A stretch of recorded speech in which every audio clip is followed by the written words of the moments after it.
Welcome to Aroused, the podcast that teaches you how to reclaim your sexuality and how to significantly increase the passion and pleasure in your life. If you're determined to have a breakthrough in your love life, then this show is for you. I'm relationship, dating, and sex expert Samantha Pop, and I'm stoked to have you join me on this journey. Don't forget to leave a 5-star rating review if you love this episode. Hello, welcome back to Aroused for another episode, and I'm coming to you from my vehicle. So if you're watching the video on YouTube, hello. If you're just listening to the audio on the podcast, don't mind everything going on in the background. I just wanted to, record something really quick here because I have so many amazing epiphanies when I'm driving. So this is something that I'm actually going to start doing a little bit more often, is I'm going to start recording as I'm driving, obviously hands-free if you're listening. I'm not breaking the law. And, I just wanted to talk to you quickly about your authentic self because, I was always told that, little girls are better seen than heard, and, we have to sit pretty and behave ourselves and all this bullshit compared to little boys, when it's like, oh, boys will be boys, and a lot of parents and everyone will be like, oh, boys can pretty much do whatever they want, and there's not going to be any repercussions behind that. And this is where the double standard has started. And they, encourage little boys to be whoever they want to be. But when it comes to girls, it's like, no, you need to act prim and proper. You need to have manners and all these things. And I actually remember one thing from my childhood is, I loved to burp. And my dad would get very angry with me and immediately be like, Samantha, say excuse you. That's so rude. You can't do that. And, coming back to the whole thing of little girls shouldn't burp, and it's not polite, and you don't have any manners if you burp. And so even as an adult, my parents still they're like, Samantha, say excuse me, and I'm like, I have nothing to excuse myself for. I like burping, and I like having burping contests. And the reason that I'm telling you this story is because when you start living as your authentic self, you are going to call in the people that truly love you for everything you are. And I'm not saying that my parents don't love me for what I am, but, they have their own vision on, what they wanted me to be. And, my sister, prime example, she is so polite, has all the manners, and, I was the rebel child, so definitely not what my parents were expecting. They had Rachel and they had me, and I was just such a shitstorm for them. But going back to the whole being authentic piece is, you are going to call in people that truly love you for who you are. I have some really close friends that are in the city that I live in, and at the parties that I've been to, when I'm drinking or when I'm not, I still act my crazy loud self, and they've never said to me well, you need to tone it down, or holy shit. And I don't do that to them either. We both, on both sides, are yes, we love each other for the authentic people that we are, and we love that you're weird in this way and you're weird in this way. And when I called in the love of my life, Logan, him and I have this ongoing joke that whenever we burp, we say, excuse me, and you're welcome. And it's this huge joke because he knows that, my parents even continuously do this now that I'm in my mid-20s. Will still, not yell at me, but they'll be like, you need to say excuse me. And I'm like, no, I don't. So it's this ongoing joke between Logan and I, and sometimes him and I will even have our own little burping contests.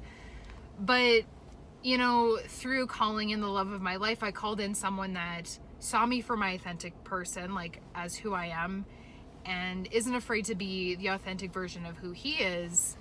So we know what we're getting ourselves into, and we also, encourage our authenticity. Him being very into sports and all the things that he likes, and then, me being very loud and crazy. And I don't use crazy in a bad sense at all, even though there's that you know, there's that whole stigma around the word crazy, but, you know, I use it in a good sense when I talk about it.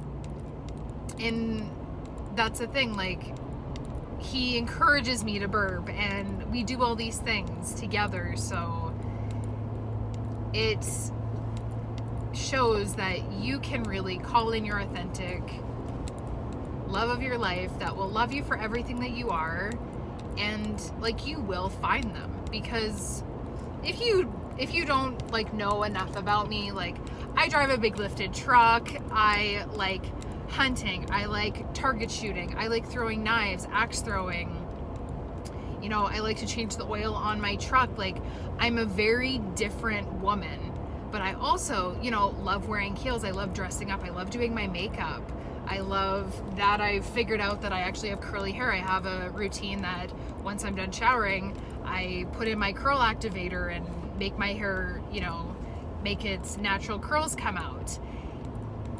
And I have like a very extensive skincare routine, but also I love to get dirty, and I've worked on a ranch, I've worked on farms, I've done a variety of different things.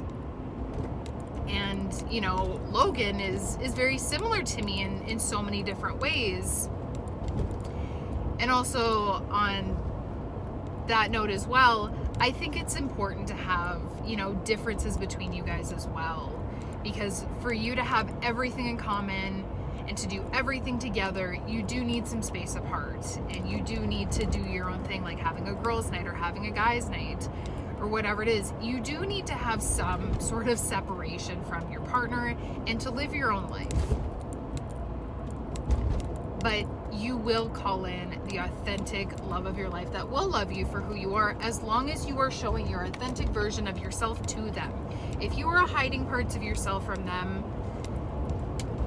or from people that, you know, you're trying to figure out if they're, you know, the right person for you, then, you know, it's going to be a little bit more difficult. I was the authentic Sam from the very beginning that we reconnected, and so I wasn't hiding anything from him. I also, you know, wasn't expecting to get anything in return from him. I was going into this, oh, we're just reconnecting, we're going to be friends, you know, I'm not ready to date, you know, I need some time to work on myself, and you know, I'm not expecting to get into a relationship with him. But if I would have hid parts of myself and then showed them later to him, you know, it would have definitely taken him, you know, off guard, and would have been like, oh, I didn't know you were like this, which is, it's what a lot of people do. And I'm not saying that like I'm condemning you to this and it's like, this is all your fault.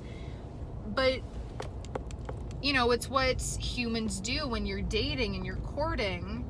You pretend to be like this super amazing version of yourself, and, you know, you'll hide parts of yourself that you think that they're not going to accept, rather than, you know, showing up as the authentic person that you are, if you know what that looks like.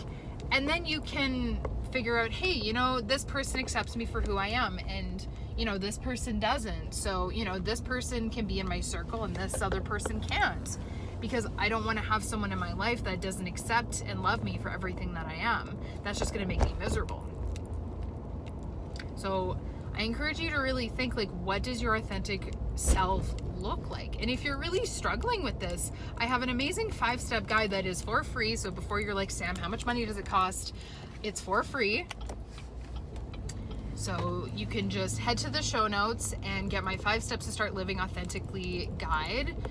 These are the steps that I took, I take my clients through, and it really helps you figure out what the authentic version of yourself looks like in a very simple 5-step guide. So it takes away all this pressure on being like, Sam, I don't know what to do.